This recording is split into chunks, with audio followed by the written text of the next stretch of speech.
কিন্তু বলল না। কেননা তরু জানি এই কথা শুনলে লতা খুব বাজেভাবে রিয়্যাক্ট করবে।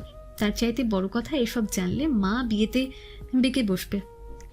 লতা তরুদের রুম থেকে বের হয়ে কিছুক্ষণ সিঁড়ির সামনে ঘুরঘুর করতে লাগলো।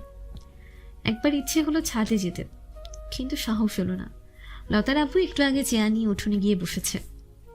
যদি দেখে ফের লতাকে, লতার মন খারাপ হয়ে গেল। ফাইজানের জন্য আজ কত সুন্দর করে সেজেছে, অথচ ফাইজান একবারও দেখতে পেল না। এত কষ্ট বৃথা যাবে লতার। আজ রাবিয়ার বিয়ে। সকাল থেকে আকাশ কালো হয়ে আছে। তরু বসে আছে রান্নাঘরে, মুরগির চামড়া বাঁচতে বসেছে তরু। বলা যায় মায়ের কাছ থেকে পালাতেই তরু এখানে এসে বসে আছে। মায়ের দিকে তাকাতে পারছে না তরু। মায়ের অশ্রু ভেজা চোখের দিকে তাকালেই তরুর বুকটা কাঁপে। মায়ের দিকে তাকালে তরুর ইচ্ছে করে বলে যে মা তুমি যেও না, আমার কাছে থেকো, আমি থাকতে পারবো না তোমাকে ছাড়া মা। কিন্তু বলা যায় না, কান্নাটা গলায় এসে আটকে আছে। মায়ের দিকে তাকানোই যায় না। রাবিয়া জড়বস্তু নিয়ে বসে আছে, কোনো আবেগ নেই, অনুভূতি নেই। কেউ রাবিয়ার মতামতের কোনো দাম দেয়নি। মেয়েটা এখনো ছোট, মেয়েটা বুঝতে পারছে না কিছুই। বুঝতে পারলে কখনো এই কাজে রাজি হতো না। মেয়েটা কিভাবে থাকবে একা একা? রাবিয়ার কেমন কলিজা ছিঁড়ে যাওয়ার মতো ব্যথা হচ্ছে। তরুর বাবা মারা গেছে যেদিন, সেদিন যেমন লেগেছে রাবিয়ার, আজও তেমন লেগেছে। আজকের পর তরুর বাবাও নেই, মাও থাকবে না। পাত্রপক্ষ থেকে মেহমান এসেছে 30 জন। বিয়ের সম্পূর্ণ খরচ তরুর চাচা করেছে। ভাইয়ের এত লক্ষ লক্ষ টাকার সম্পদ ভোগ করতে হলে একটু খরচাপাতিও তো করা লাগবে, নয়তো লোকের চোখে ভালো হবে কিভাবে? পাত্রের 2 বোন মিলে রাবিয়াকে সাজাতে লাগলো। রাবিয়ার কেমন হাসি পেল। এই বয়সে আবার বিয়ের সাজ, কেমন হাসির কথা। বিধবার শরীরে আজ বিয়ের লাল বেনারসি উঠেছে। আহারে জীবন। রাবিয়াকে কোনো মতে সাজানো হলো। আয়নায় নিজেকে দেখে রাবিয়া চোখ বন্ধ করে ফেলল।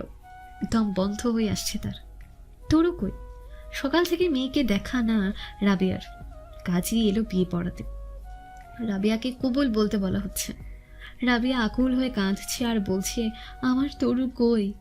আমার তরুরে ডাকেন, আমার মেয়ে না এলে আমি কবুল বলবো না। রাবিয়ার কান্না দেখে বিরক্ত হয়ে পাত্রের বোন বলল,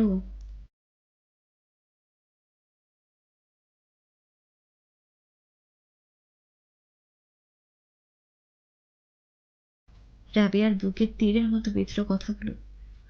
তরুকে পাওয়া গেল না। রাবিয়া কাঁদতে কাঁদতে কবুল বলল। কি অদ্ভুত অনুভূতি। তরুর বাবার সাথে বিয়ের দিন ও কবুল বলার সময় রাবিয়া কেঁদেছিল, অথচ সেদিনও আজকের মতন কষ্ট হয়নি রাবিয়ার। আজকে যেমন মনে হচ্ছে এই বুঝি নিঃশ্বাস বন্ধ হয়ে যাবে তার। তরু বসে আছে ফাইজানের রুমে। ফাইজান নিচে উঠানে প্যান্ডেলে মেহমানদের খাওয়ার ওখানে ব্যস্ত। তরুকে সবার কাছ থেকে লুকাতে এখানে এনে বসিয়ে রেখেছে আমেনা।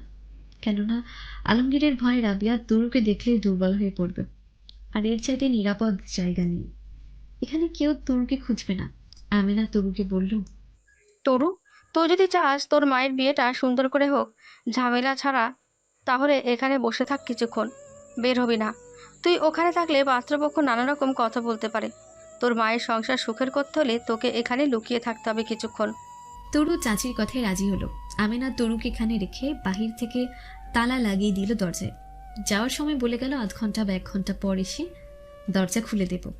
তোর মায়ের কবুল বলা পর্যন্ত তুই আড়ালে থাকিস। রাবিয়া বারবার নিজের ভাই বোনদের বলল, তরু কই, ওকে ডাকেন। কেউ অতটা আগ্রহ নিয়ে তরুকে খুঁজল না, বরং সবাই খুশি হয়ে গেল তরু না থাকে। তরুকে দেখলে রাবিয়া কান্নাকাটি করে সিন ক্রিয়েট করবে। সবাই চায় সুন্দরভাবে সমাধান হয়ে যাক। সত্যি সত্যি তরুকে ছাড়াই সব কাজ হয়ে গেল, আর রাবিয়া শুধু পাগলের মতন তরু তরু করতে লাগলো। তরু অনেকক্ষণ ধরে বসে আছে, কেউ আসছে না। তরু কয়েকবার লতাকে ডাকলো, চাচাকে ডাকলো, কেউ শুনতে পেল না। বিয়ে বাড়ির এত চিৎকারের মধ্যে তরুর দুর্বল আওয়াজ কারো কানে যায়নি। তরুর কেমন বুকের ভেতর পড়ছে। মাকে দেখতে ভীষণ ইচ্ছে করছে, অথচ পারছে না বের হতে এখান থেকে। মাকে কি আজকে তরু একবার দেখতে পারবে না? বিদায়ের সময় রাবিয়া গলা ফাটিয়ে মেয়েকে ডাকতে লাগলো। ফাইজান অনেকক্ষণ ধরে মনে মনে তরুকে খুঁজছে, কিন্তু দেখছে না। কাউকে জিজ্ঞেসও করতে পারছে না তরুর কথা। তরুর মায়ের কান্না দেখে ফাইজানের বুকটা কেমন খালি খালি লাগতে লাগলো। রাবিয়া পাগলের মতো চিৎকার করছে। ছাদে থেকে তরু চিৎকার করে কাঁদছে মাকে ডেকে, কিন্তু ভাগ্য ভীষণ নিষ্ঠুর। আমেনা বলল না তরু কোথায় আছে। সবাই রাবিয়াকে বলল, এরকম করিও না, মেয়েটা হয়তো মন খারাপ করে দেখে কোথাও নিরিবিলিতে বসে আছে, সব ঠিক হয়ে যাবে। এসব চিন্তা বাদ দিয়ে তুমি নতুন জীবনের চিন্তা করো। তরু কাঁদতে কাঁদতে জ্ঞান হারালো ফ্লোরে। মেহমানরা সব বিদায় নেওয়ার পর ফাইজান দম ফেলার ফুরসত পেল। লতার বাবা নিজেই ফাইজানকে সকালে বিনীতভাবে অনুরোধ করে বলল, বাবা, আমাদের তো কেউ নেই তেমন, তুমি যদি আজকে একটু মেহমানদের খাওয়াও, অন্যান্য সবকিছু দেখাশোনা করতে বড় উপকার হতো আমাদের। তুমি ছাড়া নিজের লোক তো কেউ নেই। ফাইজান তাই সকাল থেকেই ব্যস্ত ছিল। বিকেলে এসে রুমে ঢুকলো। এই তালাটা আমিনার দেওয়া, একটা চাবি ফাইজানের কাছে, অন্যটা আমিনার কাছে। ভেতরে এসে ফাইজান চমকে ওঠে। তরু মাটিতে লুটিয়ে আছে অজ্ঞান হয়ে। তরু এখানে কেন? ফাইজান বুঝতে পারছে না। টেবিলের উপর থেকে পানি এনে তরুর চোখে মুখে ছিটিয়ে দিল ফাইজান। তরুর জ্ঞান ফিরল না। তরুকে তুলে বিছানায় শুয়ে দিল ফাইজান। হাত পা বরফের মতন ঠান্ডা হয়ে আছে তরুর। সকাল থেকে আকাশ অন্ধকার হয়েছিল। সবাই ভয়ে ছিল বৃষ্টি আসে যদি। বৃষ্টি এলো বিকেলে, মেহমান বিদায় নেওয়ার পর। ফাইজান রুমের জানলা বন্ধ করে দিল। দরজাটা খুলে রাখলো ফাইজান, কেউ এলে যাতে কোনো খারাপ কিছু না ভাবে। সরিষার তেলের বোতল এনে তরুর হাতে পায়ে ম্যাসাজ করলো ফাইজান। কিছুক্ষণ পর তরুর যখন জ্ঞান ফিরল তখন চারদিক অন্ধকার, বিদ্যুৎও নেই। তরু অন্ধকারে লাফিয়ে উঠে বসলো। ফাইজান চেয়ারে বসেছিল। মোবাইলের ফ্ল্যাশ অন করতে তরু ঘাবড়ে গেল ফাইজানকে দেখে। পর মুহূর্তে তরু জিজ্ঞেস করলো, আমার মা কই? ফাইজানের মুখটা ভারী হয়ে গেল এই প্রশ্ন শুনে। তরুর মা তরুকে পাগলের মতন খুঁজছে, অথচ মা মেয়ে কেউ কাউকে দেখল না। তরু বিছানা থেকে লাফিয়ে নেমে বের হতে যাবে, সেই মুহূর্তে ফাইজান বলল, আন্টি নেই তরু, নিয়ে গেছে ওনাকে। তরুর হাত পা কেমন জমে গেল শুনে। সেখানে ধপাস করে বসে গেল তরু। নিঃশ্বাস বন্ধ হওয়া যন্ত্রণা বুকে চেপে রাখল। বলল, মা নেই? ফাইজান এগিয়ে এসে তরুর হাত ধরে বসে পড়ল ফ্লোরে। তারপর নরম স্বরে বলল, নিজেকে সামলাও তরু, তোমার নিজেকে নিজের অভিভাবক হতে হবে। তুমি সাহসী মেয়ে, এভাবে ভেঙে পড়ো না। তরুর দুই চোখ দিয়ে শ্রাবণের ধারা বইতে লাগলো। নিজেকে কেমন পাগল পাগল লাগছে তরুর।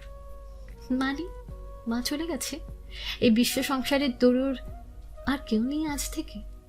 তরুর মাও নেই, বাবাও নেই, তরু এতিম। ফুপিয়ে কেঁদে উঠল তরু।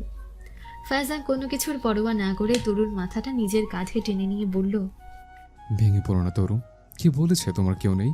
তোমার মা আছেন, তোমার আমি আছে। তুমি চাও আর না চাও, তুমি আমার। আমি সবসময় তোমার পাশে আছি। ভয় পেও না, মনে সাহস রেখো। তুমি নিজেই চেয়েছো আন্টির জীবনটা সুন্দর হোক। তোমার এই চোখের পানে দেখলে আন্টি কি ভালো থাকবেন? তোমাদের সাহসী মেয়ে তরু, সাহসী মেয়েরা সবসময় বুকে সাহস রাখে। তরু উঠে দাঁড়িয়েছে বসা থেকে। ফায়জান তরুর হাত চেপে ধরে রেখেছে। তরু আলগোছে হাত ছাড়িয়ে নিল। নরম সুরে বলল, আমার জন্য কাউকে ভাবতে হবে না, আপনারও ভাবতে হবে না। আমি তো ভাবতে চাচ্ছি না তরু, তোমার সব ভাবনা আমার করে নিতে চাচ্ছে।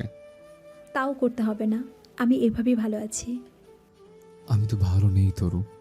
মনে করো আমি নিজে ভালো থাকার জন্যই না হয় তোমাকে আমার করে চাইছি। তুমি ফিরিয়ে দিলেও আমি তোমাকেই চাইবো।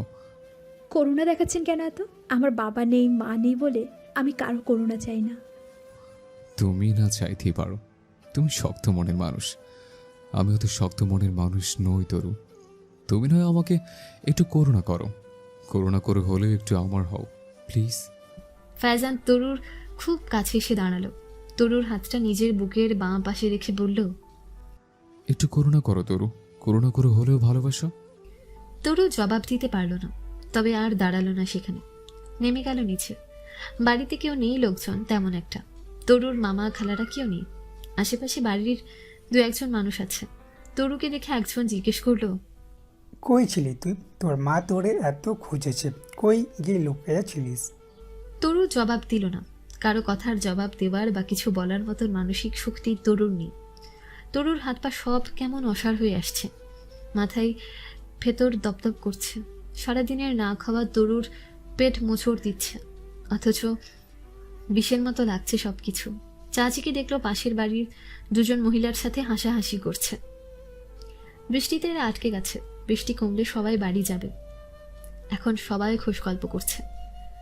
তরু তীক্ষ্ণ দৃষ্টিতে তাকিয়ে রইল আমিনার দিকে, মনে মনে বলল, এই পৃথিবীর সবচেয়ে নিকৃষ্ট মানুষ আপনি চাচা, আপনাকে আমি কখনো ক্ষমা করব না। তারপর নিজের রুমে চলে গেল। ফাইজান বসে বসে তরুকে নিয়ে ভাবছে। কিছুক্ষণ পর আলমগীর এসে ফাইজানকে ডাকলো খেতে যাওয়ার জন্য। ফাইজান নিচে এসে দেখে সবাই আছে তরু ছাড়া। তরুকে না দেখে ফাইজানের বুকের ভেতর কেমন খালি খালি লাগতে লাগলো। লজ্জা ত্যাগ করে বলল, তরু খেতে আসেনি? আর বলিও না, সব নাটকবাজ। মায়ের বিয়া দেওয়ার জন্য কত লাফালাফি করছে ওই মেয়ে, এখন নাটক দেখায় ঘরের দরজা বন্ধ করে আছে। খেতে ডাকছে লতা, ও খাবে না। কত বড় বেয়াদব মেয়ে, চিন্তা কর। নিজেই গিয়ে তোমার রুমে লুকিয়ে বসেছিল, এখন নিজেই আবার নাটক করতেছে। ভাবনার বিষয় হলো, ওর নিচে যদি লুকাই তাহলে ওরে বাইরে থেকে তালা দিল কে চাচি? যে ওরা তালা দিছে সে তো জানতো ও ভিতরে, তাহলে কেন সে তালা খুলে দিল না? আন্টি এত কান্না করছিল মেয়ের জন্য, কোনো মানুষের পক্ষে সম্ভব না সেই কান্না অগ্রাহ্য করার। আমিনা এক নজর আলমগীরের দিকে তাকালো, হেসে বিগলিত হয়ে বলল, কে জানে বাবা, ও হয়তো ওর মামা খালা কাউরে দিয়ে এই কাজ করছে। ফাইজান খেতে খেতে বলল। কিন্তু আমার রুমের চাবি তো আমার আর চাচি ছাড়া আর কারো কাছে নেই। আমিনার মুখ কালো হয়ে গেল, মুখ ভোঁতা করে বলল, আমার চাবিটা তো খুঁজে পাই নাই সকাল থেকে, হয়তো তরু চুরি করে নিয়ে গেছে কোন ফাঁকে। ফাইজান আর কথা বাড়ালো না, তবে এরা যে ভীষণ মিথ্যাবাদী আর স্বার্থপর তা বুঝে গেল। বিছানায় পিঠ দিতেই ফাইজানের মনে পড়ল, তরু তো সকাল থেকে এখানে ছিল, তাহলে সারাদিন কিছু খায়নি। ঘড়িতে রাত তখন 10:30। ফাইজান আশপাশের কয়েকটা রেস্টুরেন্টে কল দিল খাবার হোম ডেলিভারি দেওয়ার জন্য। প্রায় সব রেস্টুরেন্টের সার্ভিস ততক্ষণে ক্লোজ হয়ে গেছে। ফাইজান কল দিয়েই যাচ্ছে, বাইরে বৃষ্টি দেখে কেউ হোম ডেলিভারি দিতে আসতে চাইছে না। অগত্যা ফাইজান নিজে বের হয়ে গেল। ঝড় জল মাথায় নিয়ে বের হলো তরুর জন্য খাবারের ব্যবস্থা করতে। ফাইজান খাবার নিয়ে ফিরল যখন, তখন রাত প্রায় 12টা বেজে গেছে। বৃষ্টিতে কাক ভেজা হয়ে ফাইজান এসেছে। তরু জানলা খুলে অন্ধকারে তাকিয়ে আছে বাহিরের দিকে। হুট করে জানলায় ফাইজানের মুখ দেখে ভয়ে চমকে উঠল তরু। তরুর এলোমেলো ভাবনার মধ্য দিয়ে ফাইজান এসে হাজির হওয়ায় ভয় পেল। তাছাড়া ফাইজান ওই মুহূর্তে এখানে কেন? ভিজে জবজবে হয়ে ফাইজান বলল, এই প্যাকেটটা নাও, রাতে কিছু খাওয়া নেই তুমি। সারাদিনের না খাওয়া না খেয়ে থাকলে সকালে বিছানা থেকে ওঠার শক্তি পাবে না। এখন আন্টি নেই, কেউ তোমাকে ডেকে খাওয়াবে না। আপনাকে কে বলেছে এইভাবে এখানে আসতে? তাহলে কিভাবে তোমার সাথে কথা বলতাম বলো? দরজা তো তুমি খুলতে না। এখন তুমি না খেয়ে থাকবে, ব্যাপারটা আমার সহ্য হতো না। অপরাধ বোধে ভুগতাম আমি। তাহলে অপরাধবোধ থেকে মুক্তি পেতে আমাকে খাওয়াতে চাইছেন? না তরু, ভালোবাসি বলে তোমার না খেয়ে থাকা আমাকে কষ্ট দেয়। ভালোবাসে না থাকলে তো অপরাধ বোধের প্রশ্ন আসতো না। ভালোবাসে না থাকলে কি এত রাতে বের হয়ে যেতে হবে বৃষ্টির মধ্যে? তুমি আমাকে ভালোবাসতে হবে না, তবে আমি তোমাকে ভালোবাসি ভীষণ। এটুকু তোমাকে আমি 1000 বার বলে যাব। তরু কিছু বলল না। ফাইজান জানলা দিয়ে বিরিয়ানির প্যাকেটটা দিয়ে বলল, খেয়ে নিও তরু, তোমাকে নিজের জন্য ভালো থাকতে হবে। ফাইজান চলে যাওয়ার পর তরু উঠে গিয়ে খাবারের প্যাকেটটা নিল। বিরিয়ানি হালকা গরম আছে এখনো, ভালো করে পলিথিন দিয়ে মুড়িয়ে রাখা। আচমকা তরুর 2 চোখ ভিজে উঠল। এতক্ষণে টের পেল তার ভীষণ খিদে পেয়েছে।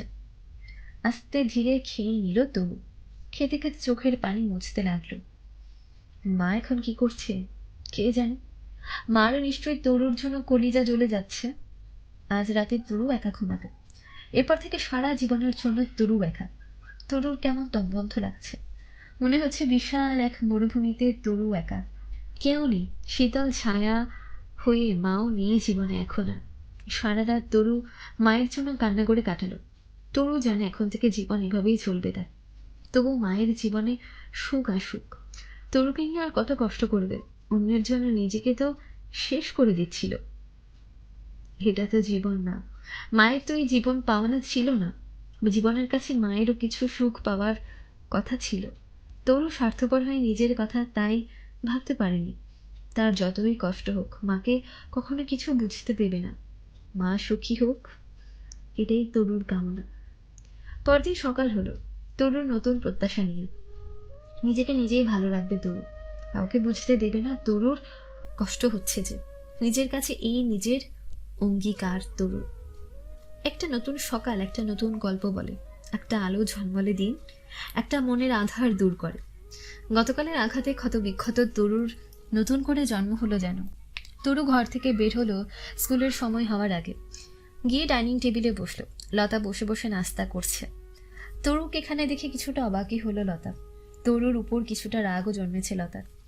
গতকাল ফাইজান ভাই তরুকে নিয়ে কত চিন্তিত ছিল বলে লতার মনে হচ্ছিল, এজন্য ভীষণ রাগ লাগছে লতার।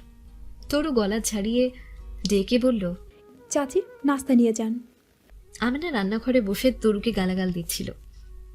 সকালে 2বার গিয়ে ডেকে এসেছে আমিনা তরুকে, তরু জবাব দেয়নি। সকালে নাস্তা বানানোর জন্য তরুকে ডেকেছে। এমনি কত বেয়াদব হলে মোটকা মেরেছিল রুমের ভেতরে। তরুর ডাক শুনে আমিনার হাত পা রাগে ফেটে যাচ্ছিল যেন। হাতে করে একটা পরোটা নিয়ে উঠে এলো ঘরে। তরুর সামনে দিয়ে বলল, তোকে সকালে আমি কতবার ডেকেছি। তরু পা নাচাতে নাচাতে বলল। শুনতে পাইনি, ঘুমিয়েছিলাম। আমিনা নিজের রাগ সংবরণ করে বলল, আগামীকাল থেকে ফজরের নামাজের সময় উঠবি, নাস্তা বানিয়ে দুপুরে রান্না করে স্কুলে যাবি। কেন? আমিনা বিস্মিত হলো তরুর প্রশ্ন শুনে। কেন বলছে মেয়ে? ও জানে না কেন? আবারও কথা রিপিট করলো আমিনা। তরু লতার সামনে থেকে মাংসের ঝোলের বাটিটা টেনে নিজের সামনে এনে পরোটা চুবিয়ে বলল, না চাচি, সম্ভব না। আমার পড়ালেখার ক্ষতি করে কোনো কিছু করা আমার পক্ষে সম্ভব না। আমি এই বাড়ির মেয়ে, কাজের লোক না। তোমার কাজ তুমি করবে, না পারলে কাজের লোক রাখবে, যেভাবে তোমার কাজ হয়। কিন্তু আমি পারবো না। আমি তরু, রাবেয়া না। লতা বিস্ফোরিত চোখে তাকিয়ে রইল তরুর দিকে। আমিনার মুখ দিয়ে কোনো কথা বের হচ্ছে না। কি বলছে এই পুচকে মেয়ে? ওর মায়েরও তো এত সাহস ছিল না যে আমিনার সাথে এরকম ব্যবহার করার, অথচ তার মেয়ে কিনা। তার পরোটা শেষ করে বলল, একটা পরোটা আমার হয় না চাচি, আগামীকাল থেকে 3টা দিবা আমাকে। আর আবারও বলছি চাচি, তুমি যদি মনে করো আমার বাবা নেই মা নেই, আমার সাথে যেভাবে খুশি ব্যবহার করবে, তাহলে সেসব ভুলে যাও। আমার মা আমার পিছু টান ছিল, এখন আর আমার কোনো পিছু টান নেই। চাইলেও আমাকে কাজের মেয়ের মতো ব্যবহার করতে পারবে না তুমি। তরু চলে গেল নিজের রুমে। অনেক অনেক বছর পর আজকে বুকের ভেতর একটু শান্তি শান্তি লাগছে তরু। ভীতু মা থাকলে কখনো তরু এভাবে জবাব দিতে পারতো না। এরকম অসহায় জীবন আর কত মেনে নেবে তরু?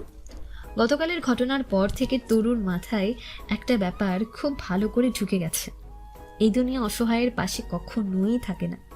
যে ঘুরে দাঁড়িয়ে প্রতিবাদ করে দুনিয়া তাকেই বাহবা দেয়, তার পাশেই থাকে। তরু চলে যাওয়ার পর আমেনা কিছুক্ষণ স্থির দৃষ্টিতে তাকিয়ে রইল। লতার নিজের কাছেও খুব অবাক লাগছে তরুর ব্যবহার। আমেনাকে লতা বলল, এবার কি হবে মা? হিসিয়ে আমেনা বলল। বীজ দাঁত ভেঙে দিতে হবে সময় মতো। লতা বুঝতে পারল না। আমেনা সিদ্ধান্ত নিল আলমগীর ঘুম থেকে উঠলে দ্রুত সবটা জানাতে হবে। স্কুল থেকে ফিরে গোসল করে তরু ছাদে গেল। ফাইজান বের হবে লতাকে পড়াতে যাওয়ার জন্য। তরু নিজে ফাইজানের রুমে গেল। হুট করে তরুকে দেখে ফাইজান ভীষণ অবাক হল। তরু এসেছে। দেহের প্রতিটি রক্তকণায় মিছিল শুরু হলো যেন তরুকে দেখে।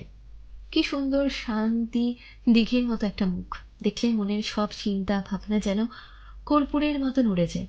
ভালো লাগায় মনটা ভরে যায়। আপনাকে ধন্যবাদ জানাতে এসেছি। ও আচ্ছা, তুমি এসেছো, এতে আমি খুশি। গত রাতে আমার ভীষণ খিদা ছিল জানেন। আপনি খাবার দিয়ে আসার পর টের পেলাম কি ভীষণ ক্ষুধার্ত আমি। তুমি কেমন আছো তরু? তোমাকে আজকে অন্যরকম লাগছে। কেমন লাগছে? আমি তো ভালোই আছি। তরু, মানুষ যখন খুব বেশি যন্ত্রণায় থাকে কিন্তু কাউকে বুঝতে দিতে চায় না, তার কষ্ট তখন এভাবেই করে। তোমার কথাবার্তা আজ খুব চঞ্চল মনে হচ্ছে, যেন তুমি আসলে তুমি নেই, অন্য কি হওয়ার ভান করছো। সবার সামনে নিজেকে আনন্দিত কেয়ারলেস নির্বিঘ্ন প্রমাণ করতে চাইছো, কিন্তু পুরোটাই তোমার ভান। মনের দিক থেকে তুমি খুবই মুচড়ে আছো। তরু চেয়ার টেনে বসলো, বিষণ্ণ হয়ে বলল, আমি কাজল পড়েছি দেখুন। আমি খুব কষ্টে থাকলে চোখে কাজল পড়ি, কি করব বলুন। আমি আসলে শুধু কষ্টে আছি বললে ভুল হবে। কষ্টের সাগরে হাবুডুবু খাচ্ছি। মনে হচ্ছে বৃথা একটা জীবন আমার। আমার তো একটা সুন্দর ফ্যামিলি হতো, অথচ আমার জীবন হলো সবচেয়ে বেশি ছন্নছাড়া। ফাইজান তরুর সামনে হাঁটু বেড়ে বসল। তরুর একটা হাত টেনে নিজের দুই হাতের মধ্যে নিয়ে বলল, তরু, আমাকে একটু বিশ্বাস করা যায় না? বিশ্বাস করো, আমার বাবা মা ভাই বোন সবাই মিলে জয়েন্ট ফ্যামিলি আমাদের। আমি তোমাকে ভীষণ ভালো রাখবো। এই চোখের কাছেও চোখের জলে মুছে যেতে দিব না কখনো। এই প্রতিজ্ঞা করলাম আমি। তরুর বুকের ভেতর কেঁপে উঠল। ষোড়শীর বুকের কাঁপন ফাইজান টের পেল। কেউ কোনো কথা বলল না। তরুর চোখ থেকে 2 ফোঁটা জল গড়িয়ে পড়ল ফাইজানের হাতে। সেই বিষণ্ণ বিকেলে তরুর এক অচেনা অনুভূতি হলো। মনে হলো তরু আর একা নেই, কেউ একজন তো তার আছে যার কাছে তার তরু ভীষণ স্পেশাল। একরাশ ভালো লাগা নিয়ে তরু নেমে এলো। পড়ার টেবিলে বসে অপেক্ষা করছে লতা। এখনই ফাইজান আসবে। লতা নীল রঙের একটা থ্রি-পিস পরেছে। আজকে খুবই হালকাভাবে সেজেছে। মনটা খুঁতখুত করছে, যদিও একটু ফাউন্ডেশন দিলে ভালো হতো মনে হয়। একবার ভাবলো উঠে গিয়ে দিয়ে আসবে, কিন্তু তার আগে ফাইজান এলো। লতার বুকের ভেতর একটা সুখের পাখি ডেকে উঠল। ফাইজানকে আজকে ভীষণ প্রাণচঞ্চল হয়েই কথা বলছে। কেমন যেন সব কিছু তার ভীষণ ভালো লাগছে আজকে। মনে হচ্ছে সে যেন কোনো সুখের সাগরে ভাসছে। লতা বলল, আপনাকে ভীষণ খুশি খুশি মনে হচ্ছে। আজ আমি সবচেয়ে বেশি খুশি লতা। আমি আজ যা পেয়েছি এই পৃথিবীতে কেউ তা পায়নি। আজ যে আমার হয়েছে সে আজীবনের জন্য আমার মনে বাধা পড়ে গেছে। হিমালয়ে জয় করার চাইতে কঠিন বন্ধুর পাহাড় আজ আমি জয় করতে পেরেছি। লতার মাথায় ঢুকলো না কিছু। ফাইজানের মনে পড়ল তরু বলেছে সেদিন লতা নাকি তাকে পছন্দ করে। ফাইজানের মনে হলো এটাই সবচেয়ে ভালো সুযোগ লতাকে জানিয়ে দেবার।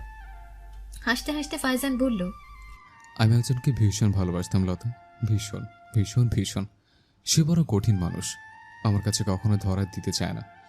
বহু সাধনার পর আজ তাকে আমার করে পেয়েছে। লতার বুকের ভেতর ধক করে খেপে উঠল। লতার মনে হলো কেউ বুঝি তার বুকের ভেতরে টান দিয়ে কলিজাটা তুলে বের করে নিয়ে এসেছে। হাসি মুখটা মুহূর্তেই বিবর্ণ হয়ে গেল। মরে গেলেও বুঝি এত কষ্ট হয় না। লতার দম বন্ধ হয়ে আসছে যেন। লতা দুম করে বলল, না না, আপনি কাউকে ভালোবাসতে পারেন না, কিছুতেই না। ফাইজান ভ্রু কুচকে তাকালো। লতা আর বসল না, দৌড়ে নিজের রুমে চলে গেল। ফাইজানও অপেক্ষা করলো না। আজ তার নিজেকে ভীষণ নির্ভার লাগছে।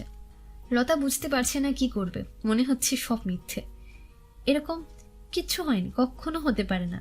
ফাইজান কখনোই কাউকে ভালোবাসতে পারে না। লতা এত পরিকল্পনা করে ফাইজানকে বাড়ি পর্যন্ত নিয়ে এসেছে, অথচ সে কি না বলছে অন্য কাউকে ভালোবাসে। লতার সহ্য হচ্ছে না কিছুতে। রাগে সারা শরীর জ্বলে পুড়ে যাচ্ছে। লতার কে সেই মেয়ে? লতার ইচ্ছে করছে খুন করে ফেলে তাকে। সারা বিকেল ধরে লতা ভাবনা চিন্তা করতে লাগলো। বেঁচে থাকতে সে ফাইজানকে অন্য কারও হতে দেবে না। আমিনা লতার রুমের দরজায় নক করলো। লতা দরজা খুলল না। কয়েকবার নক করার পর লতা দরজা খুলল। বদ্ধ রুমে বসে লতা পরিকল্পনা করে ফেলল কিভাবে কি করবে। এখন শুধু সময়ের অপেক্ষা। ফাইজানের নিজেকে মনে হচ্ছে সদ্য কৈশোরে পা দেওয়া একজন, যার কিনা উত্তেজনার শেষ নেই। ইচ্ছে করছে এক ছুটে গিয়ে এক নজর তরুকে দেখে আসে, কিন্তু অনেক কষ্টে সেই ইচ্ছে দমন করলো ফাইজান। এই বয়সে ছেলে মানুষই মানায় না, তবুও মনটা ভীষণ ছেলে মানুষই করতে চায়। ফাইজান অপেক্ষা করতে লাগলো রাত হওয়ার জন্য। রাত হলে তরু আসবে খাবার নিয়ে। রাতে আমিনা খাবার বেড়ে তরুকে বলল, ফাইজারের খাবার দিয়ে আয়। কথাটা শুনে তরুর কেমন যেন লাগলো। লজ্জা এসে ভিড় করলো অন্তর জুড়ে। লতা উঠে দাঁড়িয়ে বলল, মা, আমি নিয়ে যাচ্ছি, আমার একটা অঙ্ক করার আছে, সেটাও বুঝে আসা লাগবে। আমিনার কথা বাড়ালো না, লতার হাতে প্লেটটা ধরিয়ে দিল। তরু তাকেই রইল তীক্ষ্ণ দৃষ্টিতে। কি আশ্চর্য, মনের কি অদ্ভুত খেয়াল। লতা যে ফাইজানের প্রতি দুর্বল তা তো তরু আগে থেকেই জানে, অথচ কখনো তো এরকম রাগ হয়নি বা হিংসে হয়নি। আজ কেন অন্তর ঝুলে পুড়ে যাচ্ছে লতা উপরে যাচ্ছে দেখে? কিসের এত জোর মনের ফাইজানের উপর? 24 ঘন্টা হয়নি মন দেওয়া নেওয়ার, অথচ মন এখনই কেমন খবরদারি করছে। তরু খেতে বসলো। 2 চোখ বারবার ভিজে উঠছে। মা কি করছে এখন? মা কি খেয়েছে? মায়ের কি তরুকে মনে পড়ছে? আহা মা গো, কত দূরে মা এখন। তরুকে কলিজার ভেতর গেঁথে রাখতো যেই মা, সেই মা এখন কোথায়, কি করছে? তরু চোখের পানি মুছে নিল, নিজেকে নিজে বলল, না কাঁদবো না। কেন কাঁদছি আমি? আমি তো চেয়েছি এরকমই, মা ভালো থাকুক, আমার চোখের পানি মায়ের সুখের পথে যাতে বাধা না হয়। আমিনা তরুর দিকে তাকিয়ে রইল। কি অদ্ভুত মেয়ে, একটাবার মায়ের জন্য কাঁদছে না, একবার মায়ের সাথে কথা বলতে চাচ্ছে না। পাথর নাকি? এই মেয়ে মায়ের মতন সোজা না, একে শায়েস্তা করা এতটা সোজা হবে না। ফাইজান লাফিয়ে উঠে দরজায় নক করা শুনে দরজা খুলেই বলল, তুমি। বাকি কথা শেষ করতে পারল না। যতটা উৎসাহ নিয়ে দরজা খুলেছে ততটাই হতাশ হলো লতাকে দেখে। লতা ভ্রু কুচকে তাকালো ফাইজানের দিকে। লতা খাবার রেখে চেয়ার টেনে বসলো। ফাইজান গম্ভীর হয়ে বলল, তুমি যাও, আমার খেতে দেরি হবে, সকালে নিলে হবে এটো বাসন। লতা তবুও বসে রইল। ফাইজানের অস্বস্তি হচ্ছে ভীষণ। লতা বসে বসে হিসেব মেলাচ্ছে। লেখাপড়ার মাথা যদিও কিছুটা খারাপ, কিন্তু কুটবুদ্ধি কম নেই। লতার মন বলছে ফাইজান তরুকেই ভালোবাসে, নয়তো যেমন হাসি মুখে দরজা খুলল লতাকে দেখে, সে হাসি মিলিয়ে গেল কেন? লতা, অযথা কেন বসে আছো? যাও, নিচে যাও, আমার পড়া আছে। লতা উঠে নিচে চলে গেল। তরু দরজার সামনে দাঁড়িয়ে অপেক্ষা করছে কখন লতা নেমে আসবে। অনেকক্ষণ পর লতাকে আসতে দেখে কে জানে কেন তরুর ভীষণ রাগ হলো। ইচ্ছে করলো গিয়ে দুটো দেয় দুই গালে, কিন্তু নিজেকে সামলালো তরু। লতার তরুকে দেখে হেসে বলল, জানিস তরু, আজকে আমি ভীষণ খুশি। তরু কিছু বলল না, কিছু জানতেও চাইল না। লতা নিজে থেকে বলল, ফাইজান স্যারকে নিয়ে দেখতে থাকা স্বপ্ন আমার সত্যি হতে আর বেশি দেরি নেই। তরুর মুখটা গম্ভীর হয়ে গেল মুহূর্তে। কিছু না বলে তরু নিজের রুমে ঢুকে গেল। লতার কথা যদিও তরুর বিশ্বাস হচ্ছে না, তবুও মনটা কেমন খচখচ করতে লাগলো। বেয়াদব লতাটা ভালোবাসার ঘরে আগুন লাগাতে চাইছে নিশ্চয়ই। তরু ঠিক করে হেসে ফেললো নিজে নিজে।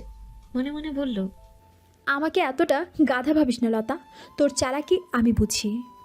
রাতে তরুর ঘুম ভেঙে গেল হঠাৎ করে। কেমন অস্থির লাগছে তরুর, বুক ভেঙে কান্না আসছে। কে জানে কেন নিজেকে ভীষণ নিঃস্ব মনে হচ্ছে। বিছানায় উঠে বসলো তরু, তারপর নেমে গিয়ে রুমের লাইট অন করলো। লাইট অন করতে নজরে এলো দরজার সামনে একটা পার্পল কালারের খাম। তরু খামটা খুলল, ভেতরে একটা চিঠি ফাইজানের। চিঠিতে লেখা, ভালোবাসি তরু, তোমাকে ভীষণ ভালোবাসি। মাঝরাতে এই ছোট্ট চিঠিটাই তরুর মনটা ভালো করে দিল। যে মন খারাপ নিয়ে তরু ঘুম থেকে উঠেছে, ঘুমোতে গেল তার চাইতে 1000 গুণ আনন্দ নিয়ে। একটানা ব্যাঙ ডাকছে অনেকক্ষণ ধরে। রাবিয়া বসে আছে শাশুড়ির রুমে। রাবিয়ার শাশুড়ি সালেহা বেগম রাবিয়াকে শুকনো সুপারি দিয়ে বলল, বউ একদম চিকন কইরা কইরা কুচি করবা। আমি আবার একেবারে চিকন সুপারি না হইলে খাইতে পারি না। আমার খাটের তলায় বস্তায় শুকনা সুপারি আছে। প্রত্যেক দিন আমার পানদানের এই কোটায় এক কোটা সুপারি কুচায় রাইখা দিবা, বুঝলা? আর জানি বলা না লাগে। রাবিয়া মাথা নাড়ালো। সালেহা বেগম রাবিয়াকে কিছুক্ষণ পর্যবেক্ষণ করলেন, তারপর বললেন, আমার ছেলের লগে কোনো কিছু নিয়ে ঘ্যান ঘ্যান করবা না। আগের পক্ষের বাচ্চাগুলোর লগে কোনো সময় হিংসা রেষারেষি করবা না। ওগো জানি কোনো অযত্ন না হয়। আর একটা কথা, আমার পোলা কইলেও তোমার আগের ঘরের মায়ারে এই বাড়িতে আনবা না। এটা হোটেল না, এতিমখানাও না, বুঝছো? রাবিয়ার চোখ ভিজে উঠল মুহূর্তে। কি বলছেন উনি? তরু আসবেন এখানে? কিন্তু রাবিয়ার ভাই তো বলেছে এরা তরুকেও এখানে থাকতে দেবে। মুখরে একদম বোতা কইরা রাখবা না, হাসি খুশি থাকবা সর্বক্ষণ। আর শোনো, কথায় কথায় আমার পোলারে নিয়ে দরজায় খিল দিবা না, দিনের বেলাতেও না। এইসব বেহায়াপনা আমি বরদাস্ত করতে পারি না। রাবিয়া হতবাক হয়ে তাকিয়ে রইল। এক আমিনার হাত থেকে রক্ষা পেয়ে রাবিয়া বুঝি আরেক আমিনার হাতে এসে পড়ছে। রাবিয়া চোখের পানি লুকিয়ে মুছে ফেলল। মেয়েটা কেমন আছে কে জানে, একটাবার কথাও হয়নি মেয়ের সাথে। আর গতকাল তো দেখেও নি। যে মেয়েকে বুকে নিয়ে জীবন পার করে দেবে ভেবেছিল, সেই মেয়ে কোথায় আজ? ভাগ্য এত নির্মম হয় কেন মাঝে মাঝে? দুপুরে খেতে বসে রাবিয়ার স্বামী নজরুল বলল, আমাদের তো বাড়ি খালি, তরুকে না হয় এখানে নিয়ে আসে, তাহলে তোমারও আর মন খারাপ হবে না, তরুও ভালো থাকবে। রাবিয়ার মুখটা উজ্জ্বল হয়ে গেল মুহূর্তে, কিন্তু পর মুহূর্তে মনে পড়ে গেল শাশুড়ির কথা। সালেহার ছোট মেয়ে নাজমা বলল, কি কন ভাইজান, আপনার মাথা কি পুরাই গেছে? ওই মেয়েকে আমাকে রক্ত নাকি? তাছাড়া এই মেয়ে তো ছোট না। এইরকম উঠতি বয়সের একটা মেয়ারে কি পরিচয় দিয়ে এখানে রাখবেন? বাড়িতে তো বেটা মানুষের অভাব নাই। রাবিয়ার বুক মোচড় দিয়ে উঠল। এরা এত পাষাণ কেন? এত নিষ্ঠুরভাবে কিভাবে বলতে পারছে এসব কথা? তরুর ঘুমন্ত মুখটা ভেসে উঠল রাবিয়ার চোখে। আহারে সোনা বাচ্চা, আজ মা কই, তুই কই, কেন এরকম করলি? রাবিয়া ভেবে পায় না, চোখের পানির জন্য রাবিয়া খেতে পারে না। তোকে বেশি কথা বলতে বলছি আমি? আমার ঘরে কি মানুষ নেই? বাড়িতে পুরুষ মানুষ আছে তো কি হয়েছে? এই জন্য কি এই বাড়িতে আর কোনো মেয়েরা থাকে না? তোর মেয়ে থাকে না? নাজমা রাগে ফেটে পড়ল যেন। অগ্নি শর্মা হয়ে বলল, কি করলেন ভাইজান? আপনি আমার মাইয়ারে খোটা দিলেন। এক রাত না যাইতে পর হয়ে গেলেন আপনি এইরকম করে। মা দেখছেন আপনি? সালেহা রাবিয়ার দিকে তাকিয়ে আছে। তার মাথা মোটা ছেলেটা যে এরকম কিছু বলে ফেলবে তা তো তিনি জানতেন। এজন্য আগেই রাবিয়াকে শাসিয়েছেন। কিন্তু এই মেয়ে তো কিচ্ছু বলছে না, এক রাতেই ছেলের মাথা খেয়ে ফেললো। বিকেলে সালেহা রাবিয়াকে বলল তার মাথায় তেল দিয়ে দেওয়ার জন্য। রাবিয়া তেল নিয়ে বসলো। সালেহা তরুর প্রসঙ্গে কিছু বললেন না। রাবিয়া স্বস্তি পেল।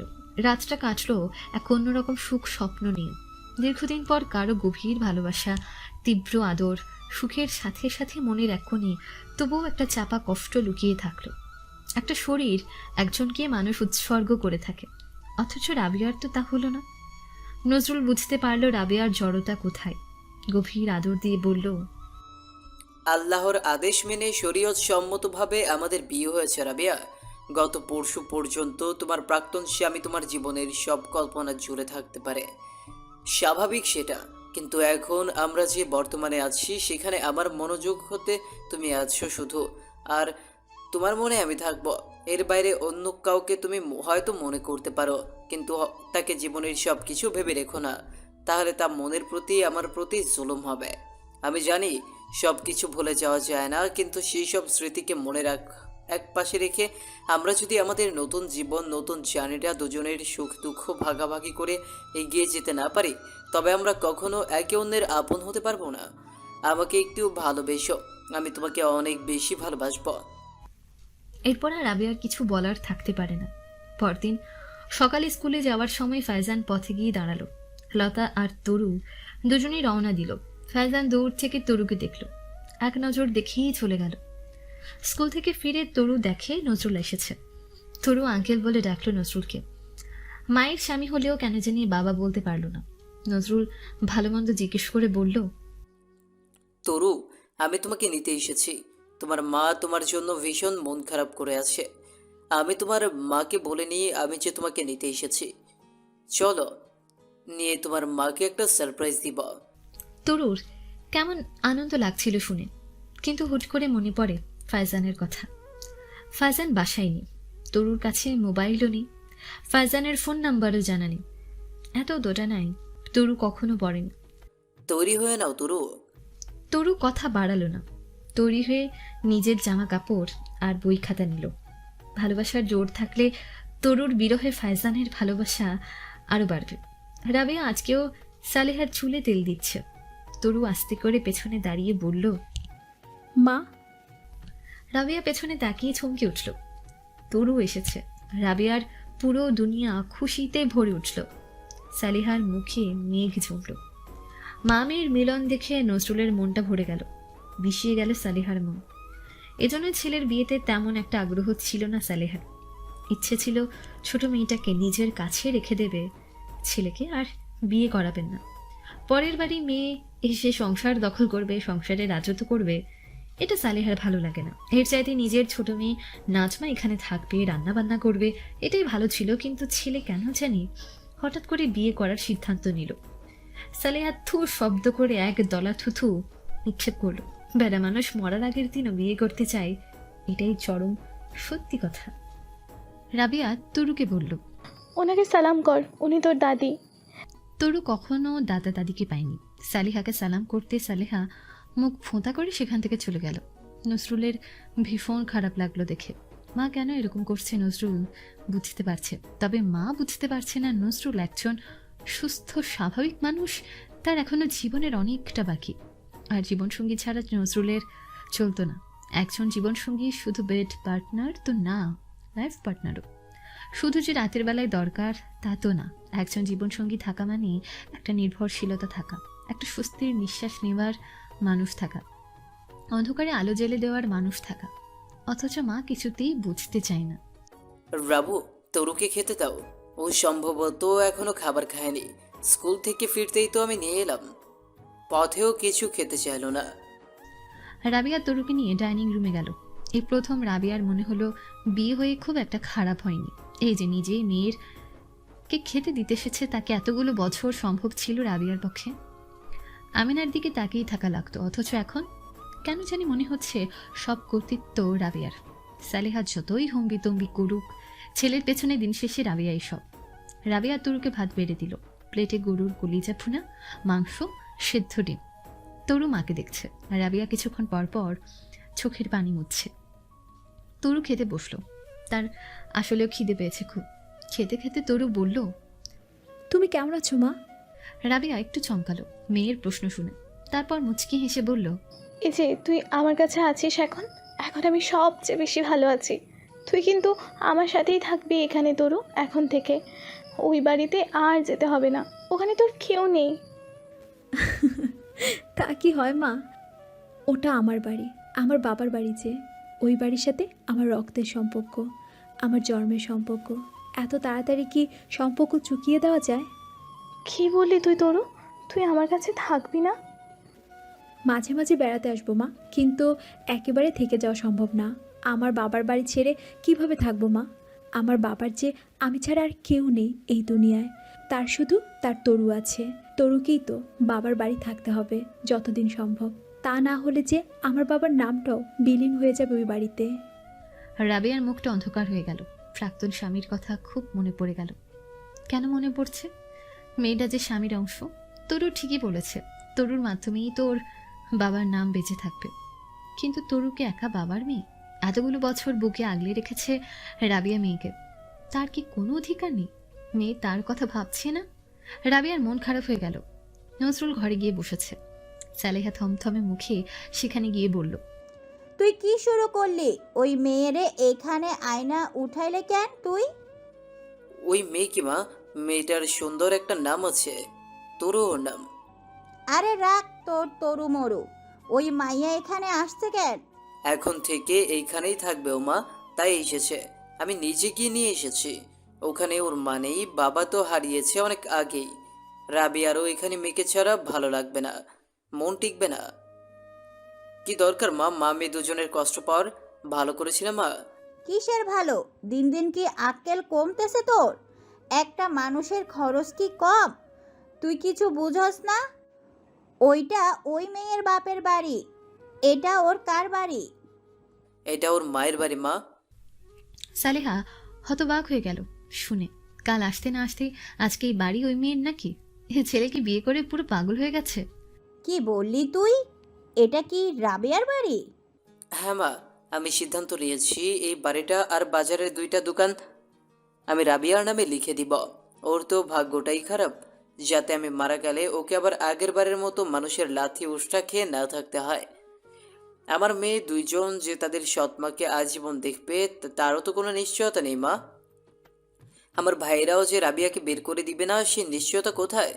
একটা মানুষের জীবন আজীবন একই রকম কষ্টে কাটবে কেন বলো? তুই তোর বউয়ের নামে বাড়িঘর লিখে দিবি? তুই কি পাগল হয়েছিস নাকি নজরুল? বউয়ের নামে কেউ জায়গা জমি দেয়? বিয়ে হয়েছে 2 দিন হয়েছে মাত্র। রাগ করো না মা, তোমার নামেও কিন্তু আমার বাপের অনেক জায়গা জমি কিনছে, যেগুলোর এখনো তোমার দখলে আছে। আমার বউ 2 দিন হয়েছে আসছে দেখি কি সে বউ না? কবুল বলার সাথে সাথে রাবিয়া আমার মানুষ হয়ে গেছে মা আজীবনের জন্য। রাবিয়া যদি প্রতারণা করে তো তার জবাব সে আল্লাহর কাছে দিবে। আমি আল্লাহকে বলতে পারবো আমি আমার দিক থেকে কোনো কমতি রাখিনি। সালেহা কি বলবে ভেবে পেল না। ছেলের মাথা যে পুরোপুরি খারাপ হয়ে গেছে বুঝতে পারছে সালেহা। মনে মনে বলল, এই পেতনি তো ভালো করে আসর করছে আমার ছেলেরে। এই পেটনির তাড়ানোর ওষুধ আমার জানা আছে। সকালে নজরুল দোকানে যাওয়ার জন্য তৈরি হলো। নিজের ব্যাগটা বের করে তরুকে আর তার মেয়ে নাজিয়াকে ডাকলো। নজরুলের একটা মাত্র মেয়ে, প্রথম স্ত্রীর ঘরে। নাজিয়া বাড়ির কাছাকাছি একটা স্কুলে পড়ে, ক্লাস 10-এ। প্রতিদিন নিজেই মেয়েকে স্কুলে দিয়ে আসে। আজ থেকে 2 মেয়েকে দিয়ে আসবে। নজরুল ব্যবসায়ী মানুষ, খুব যে বোকা লোক তা না। নজরুল ব্যালেন্স করে চলতে চায়। সৎ মাঝে সবসময় ভালো হবে তার গ্যারেন্টি কই। এজন্য মেয়ের নামে কিছু সম্পদ লিখে দিয়েছে নজরুল। ব্যবসায় করে অর্থ সম্পদ কম করেনি। আল্লাহ তাকে সফলতা দিয়েছে সব ক্ষেত্রে, সর্বক্ষেত্রে। তাই নজরুল শুকরিয়া আদায় করে আল্লাহর। নাজিয়ার স্কুলের বেশ কিছুটা পরে তরুর স্কুল। আলমগীর 2 মেয়েকে নিয়ে স্কুলে গেল। আলমগীরের মন আজ খুব খুশি। রাবিয়াকে আজকে কেমন আনন্দিত লাগছে। তরুকে ছাড়া দুনিয়ার সব সুখ রাবিয়ার পায়ের নিচে এনে দিলেও রাবিয়া এতটা খুশি হতো না। সকালে কি সুন্দর নিজের হাতে 2 মেয়েকে খাইয়ে দিয়েছে রাবিয়া। নজরুলের কি যে শান্তি লেগেছিল তখন। নজরুল বের হয়ে যেতে সালিহা মেজ ছেলের ঘরে গেলেন। নজরুলেরা 4 ভাই, নজরুল সবার ছোট। বাকি 3 ভাইয়ের তুলনায় নজরুলের অর্থ সম্পদ বেশি, তাই সবার মনে একটা চাপা হিংসা কাজ করে নজরুলের জন্য। সালিহা গিয়ে মেজ ছেলেকে বলল, ঘটনা দেখছো সুরুজ? নৈজা কি কাম করছে? সুরুচালির ফলের ব্যবসা। আস্তে ধীরে বের হবে দোকানের দিকে। মায়ের কথা শুনে বলল, কাহিনী বুঝো না মা, নতুন বউরে খুশি করতেই এমন করে। বউ হইছে পা মোছার পাপস, এরে মাথায় তোলনের তো কিছু নাই। তোমার পোলায় তো 2 কলম লেখাপড়া করছে, তবুও মাথায় জ্ঞানবিদ্যা নাই। ওরে লেখাপড়া না করাইয়া একটা কলা গাছ রে পড়াইলেও ভালো হইতো। আমাকেও কি বউ নাই? সুরুজালির বউ রিনা বলল, বুঝেন না কেন আরিফের বাপ? এখন সুন্দরী বউ পাইছে তো তাই এরকম তোয়াজ করে। নাজিয়ার মা রুবি তো ছিল কালো মানুষ, এখন পাইছে ধলা চামড়া। মাথাকে ঠিক আছে নাকি আপনার ভাইয়ের? এখন কি করমু কত বাপ? চাইছিলাম বিয়ে করাইলেও একটা বাঞ্জা মায়া করামু, যাতে পোলাপান না হয়। এই মায়া তো বাঞ্জা না। যদি কোনো পোলা হয় এই ঘরে তো বুঝোস, নৈজা সব সম্পত্তি তাগো 3 ভাইরে হাতছাড়া হইয়া যাইব। ও নাকি বউয়ের নামে জায়গা জমিও দিব কইতাছে। আম্মা, আমি খুব কামের একটা তান্ত্রিকের সন্ধান জানি। কামরূপ কামাখ্যার থেকে আসছে উনি, ওস্তাদি কামটার সব। সালিহা গলার স্বর নিচু করে বলল, তাইলে দেরি কিসের মেজো বউ? কাল পরশুর মধ্যে চলো যায়। এরপর সালিহা, রিনা, নাজমা মিলে কিছুক্ষণ বৈঠক করলো কিভাবে কি করা যায় তা নিয়ে। রাবেয়া রান্নাঘরে বসে রান্না করছে। পুকুর থেকে বড় বড় রুই মাছ ধরা হয়েছে। মাছ ভাজতে বসে রাবেয়ার মনে পড়ে গেল আমেনার কথা। কম তো অপমান সইতে হয়নি আমেনার। মেয়েকে একটা মাছ দেওয়ায় কত কথা বলেছে, সেসব রাবেয়া কখনো ভুলবে না। আনমনে কেঁদে দিল রাবেয়া। অথচ আজ সব তরুর জন্য করতে পারছে রাবেয়া। নজরুল তরুকে এত যত্ন করছে, রাবেয়া চেষ্টা করে তার চাইতে বেশি নাজিয়ার খেয়াল রাখার জন্য, যাতে নজরুলের মনে কখনো কষ্ট না যায়। নাজিয়া যাতে কখনো বলতে না পারে ঘরে সৎমা দেখে যন্ত্রণা সইতে হয় তাকে। তরু নাজিয়া দুজনেই রাবিয়ার কাছে সমান। ফারজানের কেমন অস্থির অস্থির লাগছে। তরু হঠাৎ করেই কেন এভাবে হারিয়ে গেল? মায়ের কাছে যাচ্ছে, একটাবার কি ফাইজানকে বলে যেতে পারলো না? কেমন অভিমান জন্মালো ফাইজানের তরুর উপর। তবে কি তরু এখনো ফাইজানকে নিজের কেউ ভাবতে পারেনি? বন্ধুদের প্রেমিকারা খেতে গেলেও তো তাদের কাছে বলে যায়। ফাইজান ভেবে পায় না তরুর মনে কি চলছে। বিকেলে পড়তে বসে লতাকে ফাইজান বলল, তরু নেই বাসায়? লতা ঠোঁট কোল করে হাসল। তরুর জন্য কি কষ্ট হচ্ছে নাকি? লতার ভীষণ আনন্দ হচ্ছে তরু না থাকে। কোনো বাধা নেই এবার আর। ফাইজানের গা গুলিয়ে উঠল এরকম বিশ্রী অঙ্গভঙ্গি করা হাসি দেখে। লতার ব্যবহার কেমন যেন মনে হচ্ছে, যেন বেপরোয়া হয়ে গেছে ও, যা খুশি করে ফেলতে পারে। লতা বলল, তোরা তো চলে গেছে ওর মায়ের কাছে, আর আসবে না এখানে, ওখানেই থাকবে। স্কুলও তো চেঞ্জ করে ফেলেছে ওর, আমাদের স্কুলেও তো আসে না এখন আর। ফাইজান চমকালো। এত কিছু হয়ে গেছে অথচ ফাইজান জানে না। তরুর দরকার মনে হলো না ফাইজানকে জানানোর। জানাবেই বা কি করে? তরুর কাছে তো ফাইজানের কোনো ফোন নম্বরও নেই। ফাইজান ভেবেছিল আগামীকাল তরুর স্কুলে গিয়ে দেখা করবে। এখন কিভাবে দেখা হবে যদি স্কুল চেঞ্জ করে ফেলে? ভীষণ রাগ হলো ফাইজানের। লতাকে অঙ্ক করাতে গিয়ে বারবার ভুল করতে লাগলো, তারপর রাগ করে চলে গেল। লতা খাটে গিয়ে গড়াগড়ি খেয়ে হাসতে লাগলো। তার ভীষণ আনন্দ হচ্ছে। এত পৈশাচিক আনন্দ হচ্ছে কেন তার বুঝতে পারছে না। কেমন শান্তি শান্তি লাগছে। তরুকে এভাবেই আস্তে আস্তে দূরে সরিয়ে দেবে লতা ফাইজানের মন থেকে, জীবন থেকে। তরু আজকে স্কুলে আসেনি। সকাল থেকে পেট ব্যথা ভীষণ। নজরুল রাবিয়াকে ডেকে বলল, ওর আজকে স্কুলে যাওয়ার দরকার নেই, বাড়িতে থাক, খেয়াল রাখিও মেয়ের। ছোট্ট একটা কথা, অথচ রাবিয়াকে ভীষণভাবে নাড়িয়ে দিল। কেমন আদর আদর লাগছে শুনতে। তরু নজরুলের মেয়ে না, তবুও নজরুল যখন তরুকে মেয়ে বলে কথা বলে, রাবিয়ার মনে হয় দুনিয়ার সব সুখ বুঝি সেই পেয়ে গেছে। তরু মায়ের কোলে মাথা রেখে শুয়ে রইল। রাবিয়া মেয়ের পেটের উপর গরম সেক দিচ্ছে। নজরুল খানিকক্ষণ পরে আবারও এলো, একটা পেপারে মোড়ানো প্যাকেট হাতে নিয়ে। কোনো কথা না বলে প্যাকেটটা রেখে চলে গেল। রাবিয়া দেখার আগেই তার শাশুড়ি আর ননদ ছুটে এলো নজরুল চুপি চুপি কি এনেছে তা দেখার জন্য। ভেতর থেকে ফ্রিডম স্যানিটারি ন্যাপকিনের প্যাকেট বের হতে সালিহার চেহারা বিবর্ণ হয়ে গেল। রাবিয়ার এত হাসি পেল, কিন্তু হাসল না। নাজমা মাকে বলল, দেখলাম মা, তোমার পোলা কেমন ভেড়া হয়ে গেছে, এখন এইসব প্যাডও কিনে। লজ্জা সমরের মাথা কি খায়া বসে আছে? প্যাটকে এরকম নেগেটিভলি নিচ্ছেন কেন আন্টি? একটা মেয়ের জন্য কত গুরুত্বপূর্ণ একটা জিনিস এটা আপনি জানেন না? খবরদার মাইয়া, গলা উসাইয়া কথা কইবা না। তোমাগো মা মাইয়ার লাশ লইচা না থাকতে পারে, আমাগো আছে।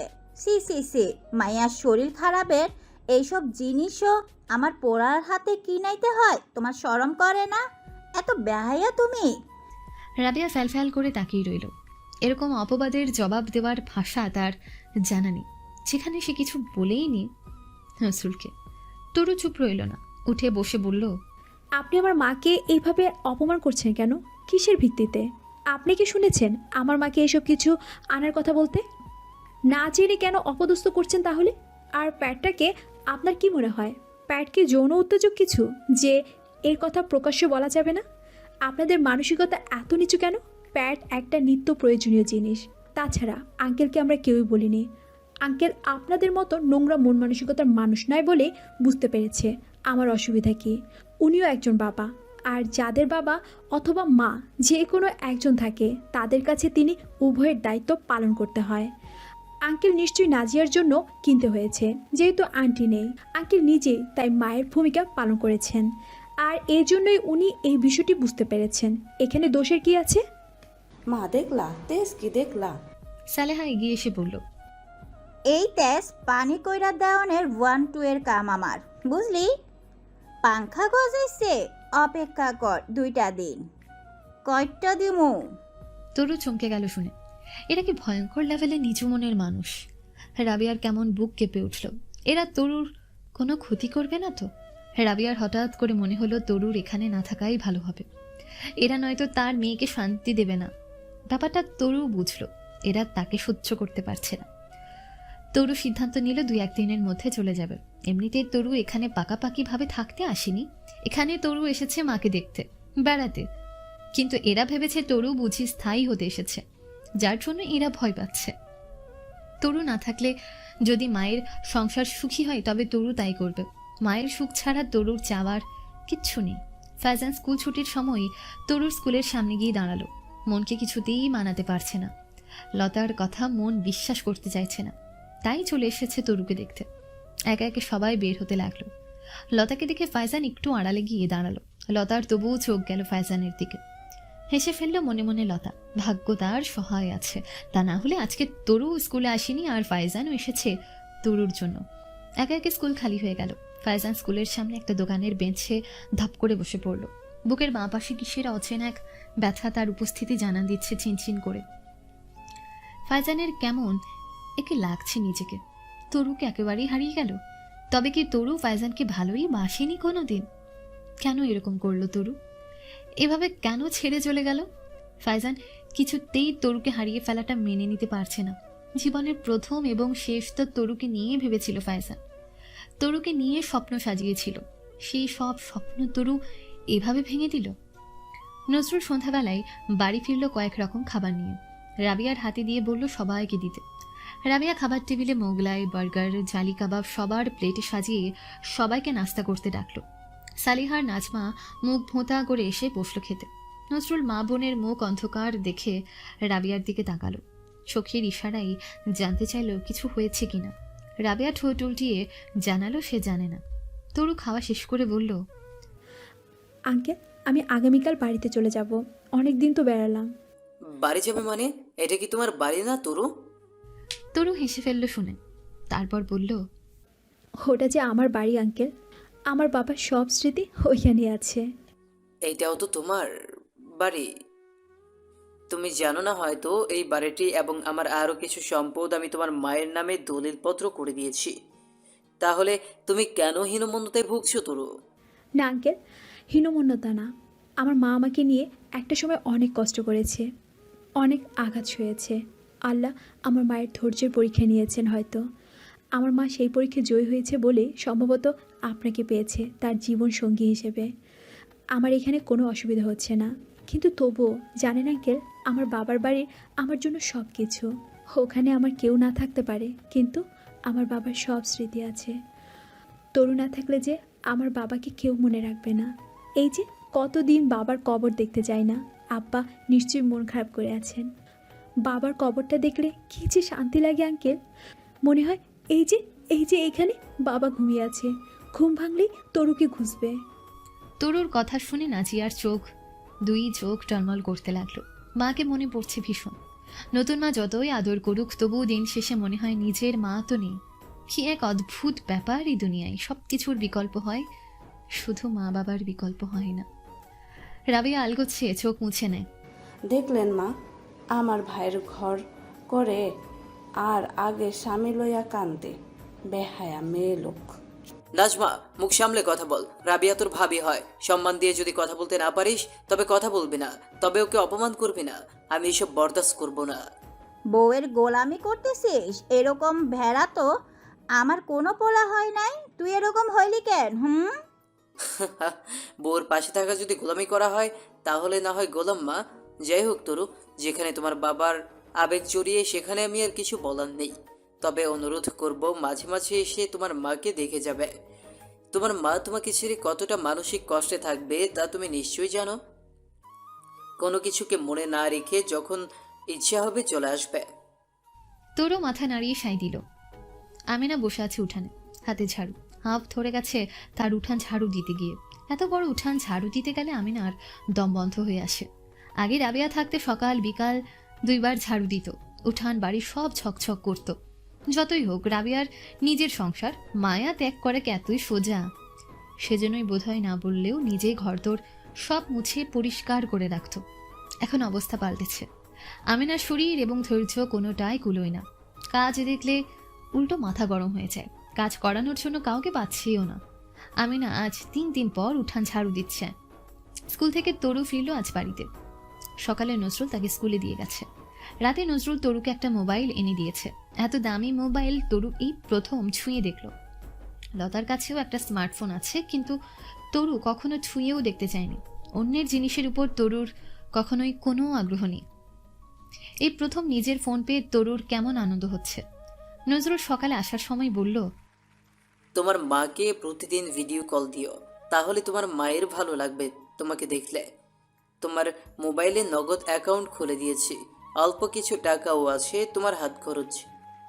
আমি জানি আমি তোমার বাবা হতে পারবো না তরু, কিন্তু তোমার আঙ্কেল হিসেবে আমি আমার সাধ্যমতো তোমার জন্য কিছু করতে চাইলে আশা করছি তুমি নিষেধ করবে না। ভেবো না আমি আবার এইসব ফ্রিতে করতে যাচ্ছি। তোমার মা আমার নাজিয়ার যেভাবে যত্ন করে তার তুলনায় আমার এইসব একদমই নগণ্য। তবুও একটু চাচ্ছি যে আমার সংসার সুখী রাখছে তার মনটা যাতে আমি খুশি রাখতে পারি। তাই তুমি এইসব নিয়ে কখনো কিছু মনে করো না। আর আমি সবচেয়ে বেশি খুশি হব যদি তুমি যে কোনো প্রয়োজনে নির্দ্বিধায় আমাকে জানাও।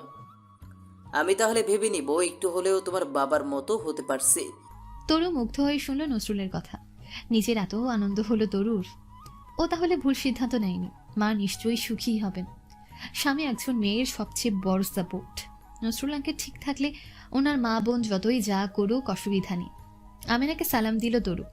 আমিনা চমকে উঠল তরুকে দেখে, বিড়বিড় করে বলল, তুই এখানে চলে এলি কেন? কী বলছেন চাচি? আমার বাড়ি এটা। আমার বাপের নিজের রক্ত পানি করা টাকায় করা এই বাড়ি। আমার বাড়িতে আমি আসব? কেন আসবো না? আসবো বা না আসবো তা কি আপনার কাছে অনুমতি চাইতে হবে নাকি? আপনারা উল্টো আমার কাছে পারমিশন নেবেন, আমি কেন নিব? লতা বিরক্ত হয়ে তাকিয়ে আছে। লতার মাথা ভীষণ গরম হয়ে গেছে তরু যখন বলল আজকে বাড়িতে চলে আসবে। লতার চিন্তা ফাইজানকে নিয়ে। তরুর এসব চ্যাটাং চ্যাটাং কথা শুনে লতার মেজাজ খারাপ হয়ে গেল। তরুকে ধাক্কা দিয়ে বলল,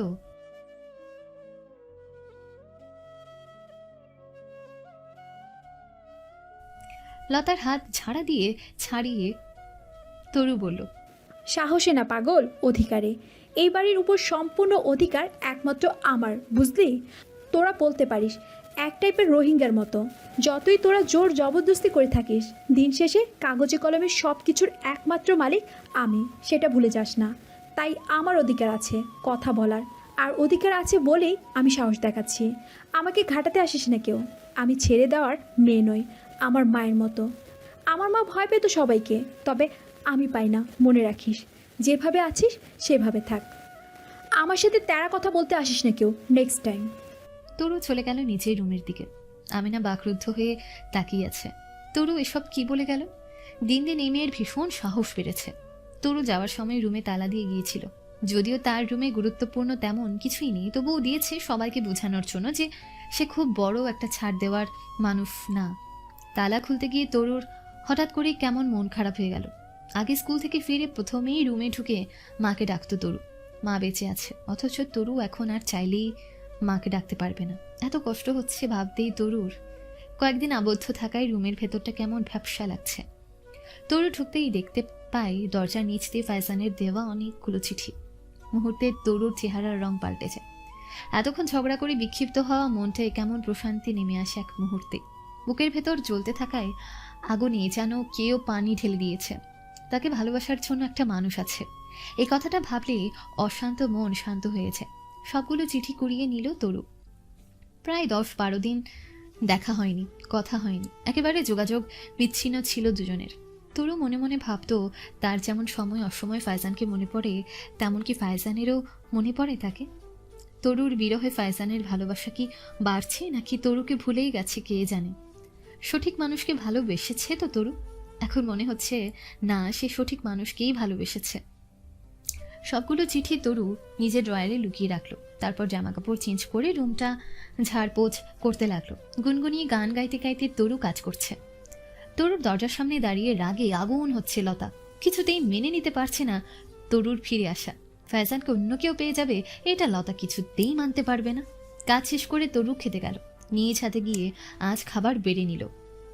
আমেনা তীক্ষ্ণ দৃষ্টিতে তাকিয়ে আছে। আমেনা তীক্ষ্ণ দৃষ্টি দেখে তরুর হাসি পেল খুব। আর একটু রাগাতে তরু আজকে মুরগির রান নিজের পাতে তুলে নিল। সবসময় লতা আর লাবিব দুজন খাই রান।